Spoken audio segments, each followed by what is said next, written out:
북유럽 국가에서 긴급 SOS를 보냈다고 하는데요. 그들의 선택은 미국, 영국도 아닌 한국이라고 합니다. 초강 대국을 제치고 한국만 선택한 스웨덴. 북유럽의 위기에도 단 한 번에 해결한 한국의 정체는 무엇일까요? 그럼 지금부터 오늘의 이야기를 시작해 보겠습니다. 안녕하세요. 저는 스웨덴 스톡홀름에서 살고 있는 35세 아스트리드 블롬크비스트예요. 저는 스웨덴 국방부에서 러시아를 관찰하고 그들의 다음 행보를 파악하는 일을 하고 있어요. 마치 탐정 같은 일이지만 범죄 대신 한 국가 전체의 움직임을 예측하려고 노력하는 거죠. 그 화요일 아침은 정말 추웠어요. 사무실 책상에 앉아 커피를 마시며 보고서를 읽고 있는데 갑자기 건물 안에 모든 경보가 울리기 시작했어요. 빨간 불이 사방에서 깜빡이고 사람들이 미친 듯이 뛰어다녔어요. 복도에서 누군가가 코드 레드라고 외쳤어요. 급히 상사인 아스트리드 헤드베리 장군에게 전화를 걸었어요. 저는 무슨 일이냐고 물어봤어요. 장군님이 러시아 폭격기들이라고 대답하셨어요. 목소리가 차분했어요. 다시 우리나라 쪽으로 날아오고 있다고 하셨어요. 이번 달에만 벌써 15번째라고 덧붙이셨어요. 창문 밖을 바라보니 스톡홀름이 너무 평화로워 보였어요. 화려한 건물들이 물에 반사되어 마치 예쁜 엽서 같았는데 저 밖에서 군용기들이 저희를 위협하고 있다는 게 믿기 어려웠어요. 이런 일이 2년 넘게 계속되고 있었어요. 정확히 739일째였어요. 제 직업을 하는 사람들은 모든 걸 세어보거든요. 러시아는 마치 동네 괴롭힘꾼 같았어요. 자전거를 타고 집 앞을 지나가며 시끄러운 소리를 내고 험상궂은 표정을 짓는 그런 아이 말이에요. 다만 그들은 발트해 밑에서 돌아다니는 잠수함과 저희 나라 가까이 날아오는 폭격기를 이용했죠. 저는 왜 계속 이러는 걸까라고 혼잣말했어요. 동료 에릭 린드크 비스트가 들었나 봐요. 에릭이 안경을 맞추며 저희가 무서워하길 바라기 때문이라고 말했어요. 스웨덴이 NATO에 가입하는 걸 원하지 않는다고 했어요. 그날 오후 사무실에서 지도를 보고 있는데 헤드베리 장군님이 문을 두드리셨어요. 뒤에 3명의 낯선 사람들이 서 있었어요. 남색 제복을 입은, 여성 정장을 입은 남성 그리고 잠수함 지휘관처럼 보이는 사람이었어요. 장군님이 저에게 한국에서 온 방문자들을 만나보라고 말씀하셨어요. 한국? 너무 멀잖아요. 러시아 문제로 저희를 어떻게 도울 수 있을까 의아했어요. 제복을 입은 여성이 앞으로 나와서 손을 내밀며 자신을 박진서 중령이라고 소개했어요. 한국 국방부에서 일하고 있다고 했어요. 정장을 입은 남성이 웃으며 자신을 윤도현 대령이라고 소개했어요. 중요한 일을 논의하기 위해 아주 먼 길을 왔다고 했어요. 회의실에 앉으니 박 중령이 서류 가방에서 잠수함 사진들을 꺼냈어요. 제가 전에 본 것과는 달랐어요. 매끄럽고 현대적이어서 마치 미래의 바다 생물 같았어요. 박 중령이 이것들은 KSS 3급 잠수함이라고 설명했어요. 도산 안창호급이라고 부른다고 했어요. AIP 기술로 소음 없이 몇 주간 수중에 머물 수 있다고 했어요. 윤 대령이 몸을 기울이며 러시아 문제를 알고 있다고 진지하게 말했어요. 발트해에서의 그들 행동을 지켜봤다고 했어요. 저희가 도울 수 있다고 생각한다고 했어요. 박 중령이 웃으며 제가 무슨 생각을 하고 있는지 안다고 했어요. 한국이 멀다고 생각한다고 했어요. 하지만 저희는 공격적인 이웃들을 수년간 상대해왔다고 했어요. 북한을 의미하는 거였어요. 한국도 저희처럼 수십 년간 위협 속에서 살아왔다는 걸 깨달았어요. 헤드베리 장군님이 정확히 무엇을 하고 싶으시냐고 물으셨어요. 박 중령이 잠수함 기술과 전술적 지식을 공유하고 싶다고 말했어요. 대가로 동아시아 문제의 외교적 지원을 희망한다고 했어요. 지구 반대편 나라가 저희의 가장 큰 문제를 도와주겠다고 제안하고 있었어요. 저는 그들의 잠수함이 정말로 러시아 해군을 상대할 수 있냐고 물었어요. 윤 대령의 눈이 자신감으로 빛났어요. 작년 훈련에서 자신들의 잠수함들이 목표 함선을 추적했는데 상대방은 저희를 단 한 번도 탐지하지 못했다고 말했어요. 회의가 진행되면서 놀라운 사실을 알게 되었어요. 한국이 조용히 세계 최고 수준의 잠수함을 건조하고 있었다는 거예요. 박 중령이 저희는 이 계획을 북극성 작전이라고 부른다고 설명했어요. 발트해를 위해 특별히 설계된 것이라고 했어요. 그날 밤 집으로 돌아가며 벽에 걸린 세계 지도를 바라봤어요. 스톡홀름과 서울 사이의 긴 거리를 손가락으로 따라 그으며 그렇게 먼 곳의 사람들이 저희를 신경 써준다는 게 놀라웠어요. 이것이 시작에 불과하다는 걸 그때는 몰랐어요. 3일 후에 저를 긴급 회의에 불렀어요. 지하 보안실에서 헤드베리 장군님과 요한손 국방부 장관님 한국 방문자들이 모였어요. 헤드베리 장군님이 한국의 제안을 받아들이기로 했다고 말씀하셨어요. 북극성 작전이 2주 후 시작된다고 하셨어요. 박중령이 발트해 지도를 보여주며 러시아는 냉전시대 전술을 쓴다고 설명했어요. 윤대령이 KSS-III 잠수함은 연료전지로 물고기보다 조용하다고 말했어요. 요한손 장관님이 정확한 계획을 물으셨어요. 러시아 잠수함을 소나로 터치하고 즉시 사라지는 거라고 했어요. 특수 부표로 가짜 신호를 만들어 여러 척이 있는 것처럼 속일 거라고 했어요. 회의 후 카페에서 제가 왜 이런 일을 하시냐고 물었어요. 박중령이 어릴 때 북한 위협을 받았던 기억을 말했어요. 공습 사이렌 소리가 끔찍했다고 했어요. 중령이 러시아가 스웨덴에게 하는 일을 보고 그 기분을 알아봤다고 했어요. 윤대령이 가치를 공유하는 나라들이 도와야 한다고 했어요. 민주주의와 평화를 믿는 저희는 자연스러운 동맹이라고 했어요. 그날 저녁 한국 해군 능력을 공부했더니 놀라웠어요. 세계 최고 수준의 잠수함을 조용히 건조하고 있었거든요. 저는 한국을 과소평가했던 제 무지를 깨달았어요. 2주 후 저는 스웨덴 해군의 지휘본부에 서 있었어요. 위에서 바라본 발트해를 보여주는 화면들을 지켜보고 있었죠. KSS-3 잠수함들은 수면 아래 약 60m 깊이에서 완전히 수중으로 운행하고 있었거든요. 저희 장비가 그들이 거기 있다고 알려줬지만 저희 자체 소나로도 거의 탐지할 수 없었어요. 보 스탠마크 제독이 제 옆에 서 계셨어요. 스웨덴 모든 해군 작전의 지휘관이셨어요. 디스플레이를 주의 깊게 지켜보시더니 조용히 말씀하셨어요. 솔직히 이 계획에 의구심이 있었다고 하셨어요. 발트해의 한국 잠수함이라니 공상과학 소설 같았다고 하셨어요. 박중령도 저희 지휘본부에 있었어요. 헤드셋을 착용하고 자신의 잠수함들과의 통신을 모니터링하고 있었어요. 작전의 모든 세부 사항을 조율하느라 24시간 내내 깨어 있었거든요. 중령이 1단계가 지금 시작된다고 발표했어요. 저희 화면에서 세 척의 러시아 잠수함 위치를 볼 수 있었어요. 지난주 동안 스웨덴 영해에 숨어 있었던 거였어요. 킬로급 디젤 잠수함들이었는데 오래됐지만 여전히 위험한 것들이었어요. 며칠 동안 러시아가 일상적인 훈련 연습이라고 부르는 일을 하고 있었어요. 하지만 모두가 이게 실제로는 위협이라는 걸 알고 있었죠. 안데르손 중위가 보고했어요. 한국 잠수함 홍범도가 요격 위치로 이동 중이라고 했어요. 저는 한국 잠수함을 나타내는 파란 점이 저희 디스플레이를 가로질러 부드럽게 움직이는 걸 지켜봤어요. 가장 큰 러시아 잠수함을 향해 직진하고 있었어요. 너무 조용하게 움직여서 러시아인들은 접근하는 걸 탐지했다는 신호를 전혀 보이지 않았어요. 박중령이 헤드셋에 대고 말했어요. 30초 후에 접촉한다고 했어요. 잠수함 승무원들에게 한국어로 말하더라고요. 다음에 일어난 일은 마술묘기를 보는 것 같았어요. 갑자기 한국 잠수함의 능동 소나가 작동했어요. 단 3초 동안 강력한 음향 펄스를 보냈어요. 이 펄스들이 러시아 잠수함의 위치를 완전히 밝혀냈어요. 러시아 소나 운영자들은 충격을 받았을 거예요. 한순간에는 혼자 있다고 생각했는데요. 다음 순간에는 다른 잠수함이 거의 바로 옆에 있다는 걸 깨달았으니까요. 하지만 러시아인들이 반응하기도 전에 한국 잠수함은 다시 완전히 조용해졌어요. 물속으로 더 깊이 잠겼어요. 동시에 3개의 특수 음향 부표를 방출했어요. 이 부표들은 적 소나를 혼란시키도록 설계된 소리를 전송하기 시작했어요. 안데르손 중위가 보고했어요. 러시아인들이 한국 잠수함을 찾으려고 시도하고 있다고 했어요. 하지만 서로 다른 방향에서 여러 개의 가짜 접촉 신호를 받고 있다고 했어요.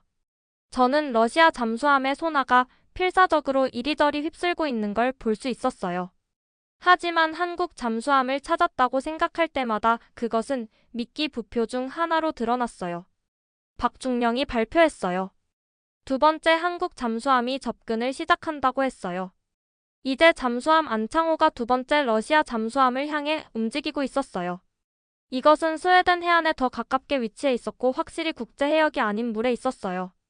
한국 잠수함이 러시아 함선 바로 아래에서 접근했어요. 너무 가까이 있을 때 소나를 작동시켜서 음향파가 아마 러시아 잠수함의 선체를 흔들었을 거예요. 러시아인들은 오는 걸 전혀 보지 못했다고 하셨어요. 몇 분 안에 러시아 잠수함들이 움직이기 시작하는 걸 볼 수 있었어요. 이전의 자신만만한 순찰 패턴이 빠르고 회피적인 기동으로 바뀌었어요. 보거나 추적할 수 없는 적으로부터 분명히 도망치려고 하고 있었어요. 안데르손 중위가 보고했어요. 그들이 기지와 통신하고 있다고 했어요. 러시아 무선 주파수를 모니터링하고 있었거든요. 제가 이해할 수 있는 바로는 여러 개의 미확인 잠수함 접촉을 보고하고 지시를 요청하고 있다고 했어요. 박중령이 몇 시간 만에 처음으로 웃었어요. 2단계가 지금 시작된다고 했어요. 이게 계획에서 가장 위험한 부분이었어요. 이제 한국 잠수함들이 러시아 잠수함들이 스웨덴 해역을 떠나려고 할 때 그들을 미행할 거였어요. 러시아인들이 다른 위치에 숨는 대신 실제로 떠나는지 확인해야 했거든요. 안데르손 중위가 보고했어요. 한국 잠수함들이 접촉을 유지하고 있다고 했어요. 러시아인들이 확실히 국제 해역을 향해 가고 있다고 했어요. 다음 이 시간 동안 저희는 이수중 체스게임이 화면에서 펼쳐지는 걸 지켜봤어요. 러시아 잠수함들이 속도를 늦추거나 항로를 바꾸려고 할 때마다 한국 잠수함 중 하나가 소나로 핑을 보냈어요. 이것이 그들이 여전히 감시받고 있다는 걸 상기시켜줬어요.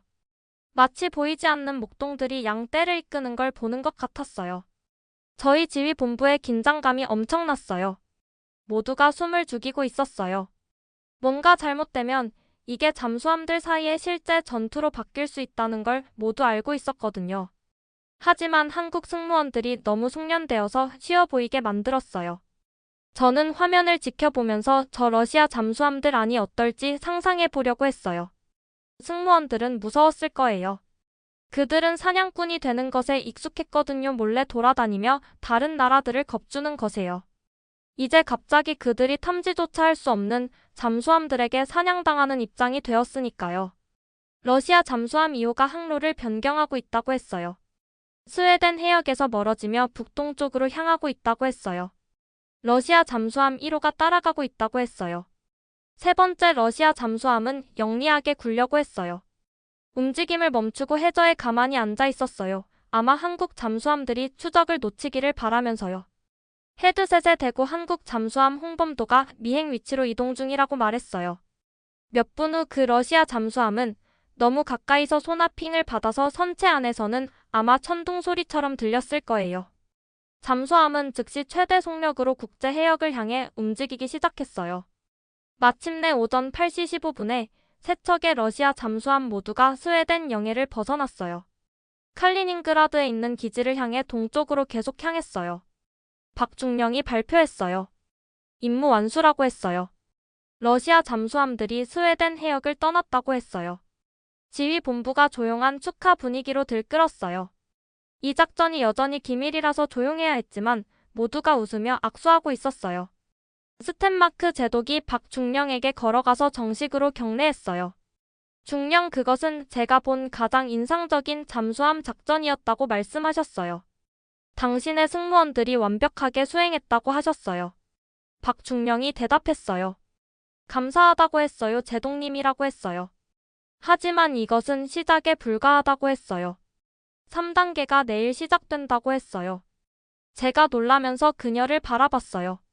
한국 잠수함들이 다음 달 동안 발트해 순찰을 계속할 것이라고 했어요. 러시아 잠수함이 스웨덴 영토에 들어올 때마다 탐지하거나 도망갈 수 없는 보이지 않는 사냥꾼들을 만나게 될 것이라고 했어요. 그 말이 흥미진진하면서도 무서웠어요. 마침내 저희 해역을 보호할 방법을 찾았다는 게 기뻤지만 러시아인들이 반격하기로 결정하면 어떻게 될지도 걱정됐거든요. 다음 몇 주 동안 스웨덴 해역에서 러시아 잠수함 활동이 거의 없다시피 줄어들었어요. 가끔 러시아 잠수함이 저희 방어를 시험해보곤 했어요. 하지만 한국 소나가 그들을 터치하자마자 즉시 후퇴했어요. 가장 놀라운 부분은 러시아가 무슨 일이 일어나고 있는지 공개적으로 인정하지 않았다는 거였어요. 자신들의 잠수함이 보지도 못하는 함선들에게 제압당하고 있다는 걸 인정할 수 없었거든요. 그래서 그냥 오지 않기 시작했어요. 에릭 룬드그렌 대령은 저희 해군 정보 전문가 중 한 명이었어요. 저에게 이렇게 설명해줬어요. 다른 아이들의 용돈을 빼앗는데 익숙한 괴롭힘꾼이라고 상상해보라고 했어요. 그런데 갑자기 누군가를 괴롭히려고 할 때마다 보이지 않는 무술 전문가가 나타나서 도망가게 만든다고 해보라고 했어요. 얼마 지나면 그 사람을 괴롭히는 걸 그만두게 된다고 했어요. 제가 그럼 왜 우리가 어떤 종류의 잠수함을 사용하는지 알아내려고 하지 않을까라고 물었어요. 룬드그렌 대령이 씩 웃으며 말했어요. 시도하고 있다고 했어요. 하지만 한국 잠수함 기술은 그들이 예상한 것보다 최소 10년은 앞서 있다고 했어요. 그들이 이 잠수함들을 탐지하는 방법을 알아낼 때쯤이면 한국은 더욱 새로운 것들을 개발했을 것이라고 했어요. 이것이 저로 하여금 지난 몇 주 동안 얼마나 많이 배웠는지 생각하게 만들었어요. 이 위기 전에는 잠수함 전쟁에 대해 모든 걸 안다고 생각했어요. 하지만 한국 잠수함들은 제가 들어본 적도 없는 기술과 기법들을 사용했어요. 중요한 것을 이해하기 시작했어요. 이건 단순히 군사기술에 관한 것이 아니었어요. 발트해에서 힘의 균형을 바꾸는 것이었어요. 2년 만에 처음으로 스웨덴 어선들이 러시아 잠수함을 걱정하지 않고 바다에 나갈 수 있었어요. 상업 선박도 정상으로 돌아왔어요. 사람들이 바다를 보면서 두려움을 느끼지 않을 수 있었어요. 변화가 놀라웠어요. 2년 넘게 쌓여온 제 자신의 불안도 마침내 사라지기 시작했어요. 발트해를 바라볼 때 물밑에 무엇이 숨어 있을지 더 이상 걱정하지 않았어요. 그리고 이 모든 것이 이 위기가 시작되기 전에는 대부분의 사람들이 과소평가했던 나라 덕분이었어요. 그 후 저는 한국 뉴스에 더 많은 관심을 기울이기 시작했어요. 그들이 여러 다른 분야에서 조용히 첨단 기술을 개발하고 있다는 걸 알게 되었어요. 단지 휴대폰과 자동차 만들기만 잘하는 게 아니었어요. 로봇공학, 인공지능, 그리고 분명히 잠수함 전쟁에서도 리더가 되고 있었어요. 세상에 대해 아직 배워야 할 것이 얼마나 많은지 깨닫게 해줬어요. 시간을 내서 알아보면 저를 놀라게 할 능력을 가진 나라들이 아마 많이 있을 거예요. 북극성 작전이 시작된 지 한 달 후 박중령과 윤대령이 한국으로 돌아갈 준비를 했어요. 그들의 잠수함은 몇 주 더 발트해에 머물 예정이었지만 즉각적인 위기는 끝났어요. 공항에서 작별 인사를 할 때 박중령에게 말했어요. 감사하다고 했어요. 우리나라를 구해주셨다고 했어요. 중령이 고개를 저었어요. 우리가 당신들 나라를 구한 게 아니라고 했어요. 아스트리드라고 했어요. 단지 러시아에게 스웨덴이 기꺼이 도와줄 친구들이 있다는 걸 상기시켜줬을 뿐이라고 했어요. 진정한 승리는 당신이 다시는 위협에 혼자 맞서지 않아도 된다는 것이라고 했어요. 그날 저녁 스톡홀름 항구에 지는 해를 바라보면서 세상이 예상치 못한 우정과 놀라운 능력들로 가득하다는 걸 깨달았어요. 때로는 여러분이 필요한 도움이 가장 가능성 없어 보이는 곳에서 와요. 한국 잠수함들은 보이지 않는 수호자 같았어요. 아무도 그들이 거기 있다는 걸 모르는 채로 저희 바다를 지켜주었어요. 아주 오랫동안 느끼지 못했던 방식으로 안전함을 느끼게 해줬어요. 가장 중요한 것은 다시는 누구든 과소평가하지 않겠다는 걸 배웠다는 거예요. 지구 반대편의 조용한 나라가 저희가 가장 필요할 때 정확히 필요한 동맹으로 밝혀졌거든요. 제 휴대폰에 뉴스 알림이 계속 울리기 시작했어요. 첫 번째 헤드라인을 보고 커피를 거의 뱉을 뻔했어요. 스웨덴 한국과 첨단 잠수함 파트너십 발표라는 제목이었어요. 저는 급히 TV를 켰어요. 안나 린드베리 스웨덴 총리가 뒤에 한국 국기가 걸린 연단에 서 있었어요. 옆에는 하룻밤 사이에 스톡홀름으로 날아온 이상민 한국 국방부 장관이 있었어요. 린드베리 총리가 스웨덴과 대한민국이 포괄적인 잠수함 기술 공유 협정에 합의했다고 말했어요. 이 파트너십은 양국의 해상 보안 능력을 강화하고 발트해와 태평양 지역에서 민주적 협력을 강화할 것이라고 했어요. 제 휴대폰이 울렸어요. 헤드베리 장군님이셨어요. 장군님이 뉴스를 보고 즉시 사무실로 오라고 말씀하셨어요. 사무실에 도착했을 때는 혼돈이었어요. 전화가 계속 울리고 있었고 저희 홍보부서가 수십 개국 기자들의 인터뷰 요청을 처리하느라 고생하고 있었어요. 다음 몇 시간 동안 저는 국제뉴스 기관들에게 잠수함 전쟁에 대해 인터뷰를 하고 있었어요. CNN 기자가 스웨덴이 정말로 발트해에서 러시아 잠수함 활동을 우려했던 것이냐고 물었어요. 제가 러시아 잠수함들이 허가 없이 700일 넘게 스웨덴 해역에서 작전을 하고 있었다고 대답했어요. 매일 뒷마당에 낯선 사람들이 있는 것과 같다고 설명했어요. BBC 기자는 한국 잠수함이 정말로 러시아 해군에 도전할 만큼 진보된 것이냐고 물었어요. 저는 한국 잠수함 기술은 대부분의 사람들이 예상한 것보다 최소 한 세대는 앞서 있다고 말했어요. 그들의 AIP 시스템은 몇 주 동안 수중에 머물 수 있게 해주고 기존 소나로는 사실상 탐지할 수 없다고 했어요. 일본 기자가 이 파트너십이 한국의 군사 능력에 대한 제 의견을 어떻게 바꿨냐고 물었어요. 저는 솔직히 이 위기 전에는 한국이 휴대폰과 자동차 만들기에 능숙하다고 말했을 것이라고 대답했어요. 세계에서 가장 진보된 잠수함 기술 중 일부를 개발했다는 걸 전혀 몰랐거든요. 이 경험이 어떤 나라의 능력도 과소평가하지 말라는 걸 가르쳐줬다고 했어요. 에릭 솔베르그 NATO 사무총장이 이 파트너십이 민주주의 국가들이 위협에 맞서 주권을 수호하기 위해 협력할 것임을 보여준다고 발표했어요. 패트리샤 윌리엄스 미국 국방장관은 이것을 여러 지역에서 억제력을 강화하는 혁신적인 접근법이라고 불렀어요.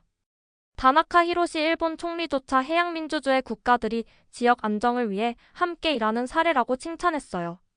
하지만 러시아는 화가 났어요. 러시아 국방부가 이 파트너십을 지역 안정을 위협하는 도발적인 확대라고 불렀어요. 블라디미르 페트로프 러시아 대통령이 발트해 지역에서 러시아의 정당한 이익을 보호하기 위해 모든 필요한 조치를 취할 것이라고 말했어요. 하지만 러시아의 항의에는 문제가 있었어요.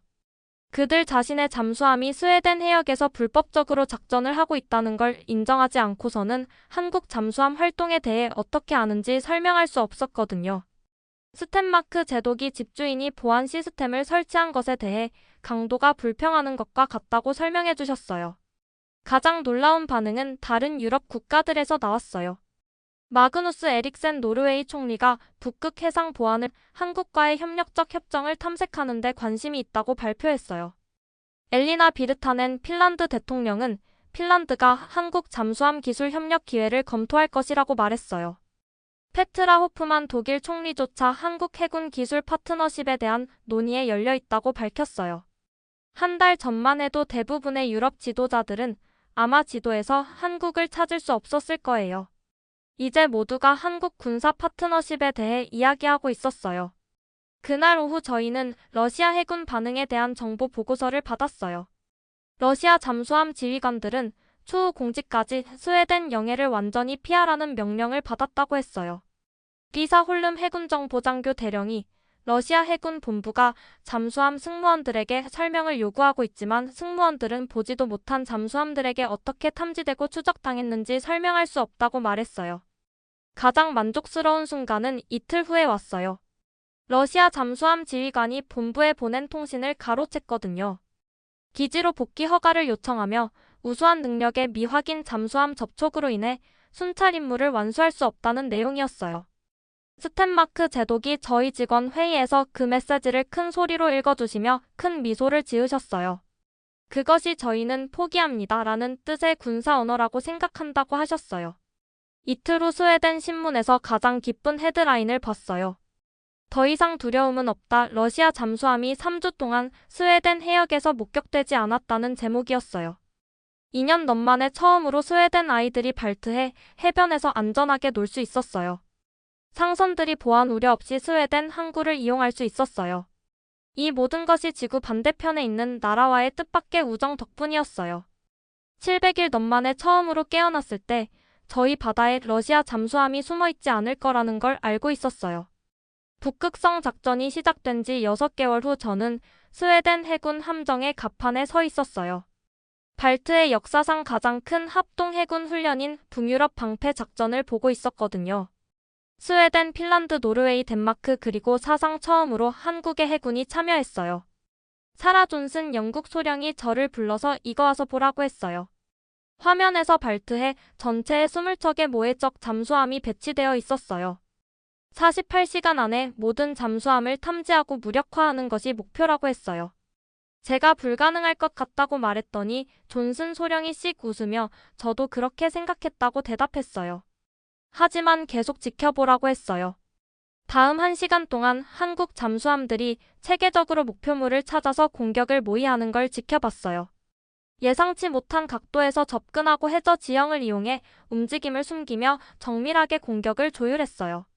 훈련 통제관이 한국 잠수함 도산 안창호가 7번부터 9번 목표물 공격에 성공했다고 발표했어요. 박중령이 단순히 조용한 잠수함을 갖는 것만이 아니라고 설명했어요. 소리가 수중에서 어떻게 이동하는지, 해류를 어떻게 활용하는지 상대보다 세수 앞서 생각하는 방법을 이해하는 것이라고 했어요. 첫날 말까지 한국 잠수함들이 20개 목표물 중 18개를 무력화했는데 단 한 번도 탐지되지 않았어요. 미 해군 모리슨 제독이 40년간 이 수준의 잠수함 작전은 본 적이 없다고 말했어요. 둘째 날에는 한국에서 배운 전술을 사용한 스웨덴 잠수함들이 마지막 2목표물을 성공적으로 공격했어요. 지휘본부가 환호성으로 터져나왔어요. 한국 기술과 스웨덴 항해술의 조합이 발트해 전체를 방어할 수 있다는 걸 증명했거든요. 모리슨 제독이 박중령에게 몇 개 국가 기술을 공유했냐고 물었어요. 박중령이 현재는 스웨덴과만 공유하지만 가치를 공유하는 어떤 민주주의 국가와도 파트너십을 맺을 용의가 있다고 답했어요. 그날 저녁 축하 만찬에서 일본 나카무라 대령이 저에게 감사 인사를 드리고 싶다고 했어요. 한국과 스웨덴의 파트너십이 세계의 지역 안보 협력 방식을 바꿨다고 했어요. 일본과 한국의 복잡한 역사에도 불구하고 더 나은 협력에 희망을 갖게 되었다고 했어요. 프랑스 디부아 대령이 유럽연합이 한국 해양기술에 매우 관심을 가지고 있다고 말했어요. 윤 대령이 러시아는 여전히 저희가 하는 일을 이해하지 못한다고 비밀스럽게 말했어요. 그들의 크고 원자력 추진 잠수함과 저희의 작고 유연한 잠수함은 완전히 다른 철학이라고 했어요. 제가 망치와 외과용 메스의 차이 같은 거라고 말했더니 윤 대령이 동의했어요. 마지막 날 한국 잠수함을 방문했는데 마치 미래로 들어가는 것 같았어요. 모든 것이 컴퓨터화되어 있고 터치스크린과 디지털 디스플레이가 도처에 있었어요. 김민준 부사관이 음향 분석소에서 수백 킬로미터 떨어진 특정 함선을 식별할 수 있다고 설명했어요. 각 함선마다 지문처럼 고유한 음향 신호가 있다고 했어요. 승무원들은 모두 고학력이었고 여러 언어를 구사하며 자신의 역할을 깊이 이해하고 있었어요.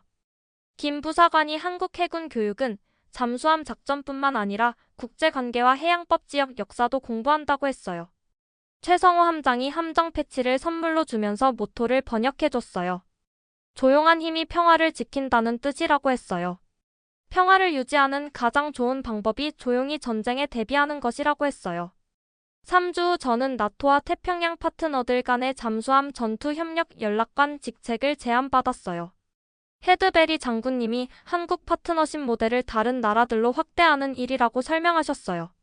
노르웨이, 핀란드, 호주 모두 관심을 보이고 있다고 하셨어요. 박중령이 한국의 목표는 세계 최고의 잠수함을 갖는 게 아니라고 했다고 하셨어요.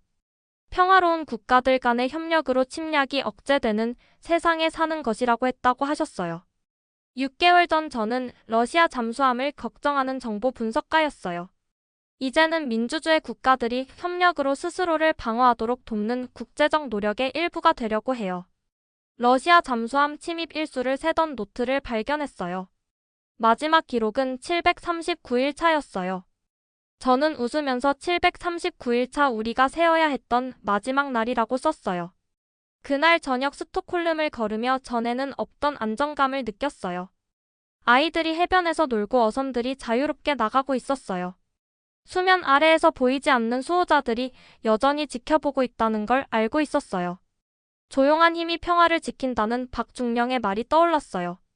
보이지 않는 사냥꾼들은 제 나라를 구한 게 아니라 새로운 길을 보여준 거였어요. 협력이 위협보다 강한 길을요. 발트해에 지는 해를 바라보며 이 새로운 시작의 일부가 된 것을 자랑스럽게 느꼈어요. 소규모와 중간규모 국가들이 함께 협력해서 괴롭히는 자들에게 맞설 수 있는 길, 첨단 기술이 친구들 사이에서 공유될 수 있는 길, 그리고 협력이 위협보다 강한 길을요. 발트해에 지는 해를 바라보면서 저는 이 새로운 시작의 일부가 된 것을 자랑스럽게 느꼈어요.